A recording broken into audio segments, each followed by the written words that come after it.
Hello, my name is Dr. Michelle Jacobson, and I'm a gynecologist at the Familial Ovarian Cancer Clinic at Women's College Hospital. Have you or a family member been identified as a carrier for the BRCA1 or BRCA2 genetic mutations and recommended to undergo preventive removal of your ovaries and fallopian tubes? This video aims to, number 1, help you understand what laparoscopic bilateral salpingo-oophorectomy means. Number 2, explain what discharge from surgery at an ambulatory hospital looks like. Number 3, provide you with important information on the recovery from this surgery. And number 4, explain when you may expect to return to regular activities. So, what is a bilateral salpingo-oophorectomy? This means the surgical removal of both ovaries and fallopian tubes. Many patients who are at risk for ovarian or fallopian tube cancer may choose to undergo this procedure for risk reduction. What is laparoscopic surgery?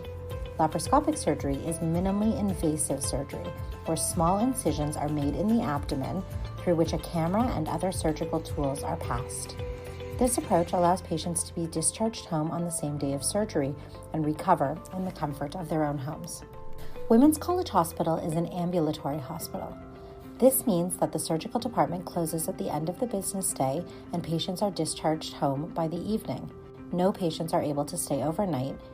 You will be seen by a nurse before discharge to ensure that it is safe for you to leave the hospital. Regardless of what time you had your surgery, even if it's later in the day, it's important to remember that no patient would be discharged if it posed a risk to her health or safety.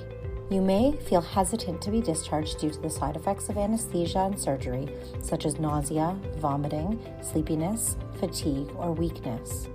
This is a common way to feel. This is why we ensure all patients arrange for a responsible adult to take them home from the hospital. You should talk with your family, friends, or caregivers before your surgery to make sure you have a safe way home. You may be wondering what to expect postoperatively. There are some expected challenges that women have reported during recovery. Most of these symptoms are normal and will resolve with time and may not require consultation with your surgeon. Number 1, pain. You may experience pain at the incision site or in other areas of your body, like the shoulders. The goal of pain management after surgery is to allow patients to rest and heal comfortably.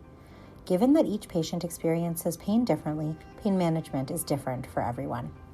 Depending on your pain level, you may require over-the-counter medications like Tylenol, Advil, or naproxen to be given regularly for the first few days after surgery to minimize your need for extra pain medicine.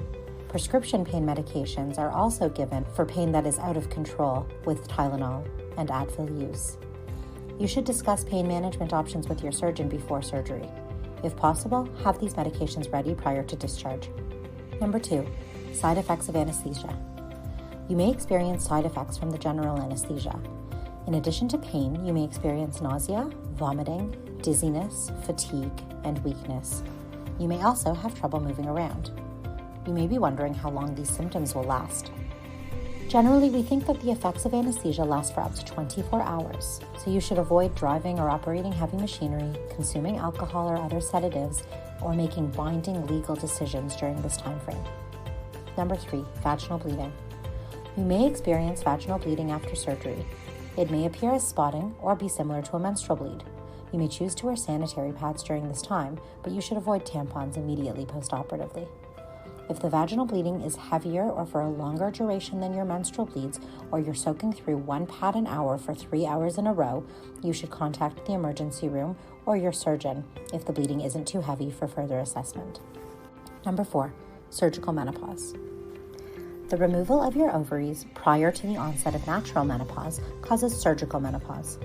You may experience physical symptoms such as hot flashes, night sweats, or vaginal dryness. You may also experience sleep disturbances, changes in libido, and mood. Your surgeon may prescribe hormonal or non-hormonal therapies to help improve these symptoms.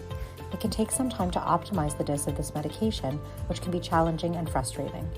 Even with hormonal medications, surgical menopause may be a major change. Remember that you're not alone, and you should speak to your surgeon and the aftercare clinic about resources or sources of support. Complications. There are some unexpected and more serious postoperative complications that, though rare, may occur after bilateral salpingo-oophorectomy. These include severe infections, excessive vaginal bleeding, or anesthetic complications, which may require hospitalization or long-term treatment. Make sure you get instructions from your surgeon on how to properly care for your incision site. This may reduce scarring, pain, and the risk of infection. If you notice any of the following symptoms, you should go to the nearest emergency department, as they may be signs of a serious complication.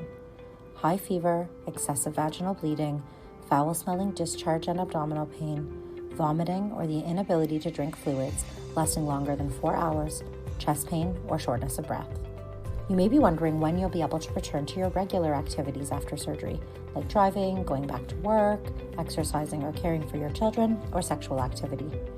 This is not the same for all women and depends on several factors, like your overall health and whether or not there were any complications during surgery. You should discuss returning to regular activities with your surgeon and set realistic timelines for returning to normal routines.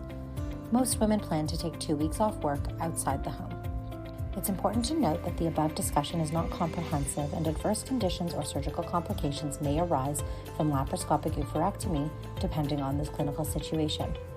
The Familial Ovarian Cancer Clinic at Women's College Hospital provides expert and evidence-based clinical care for women at elevated risk for hereditary ovarian and fallopian tube cancers. We have a comprehensive program that provides reproductive support to BRCA1 and BRCA2 carriers, as well as other carriers of hereditary ovarian cancer mutations, from contraception counseling to referral for fertility treatment, counseling on timing and type of risk-reducing surgery, and menopausal aftercare. We look forward to caring for you throughout your risk reduction journey. If you'd like to learn more about any of the topics covered in this video, please refer to the Familial Ovarian Cancer Clinic's website for more patient education resources.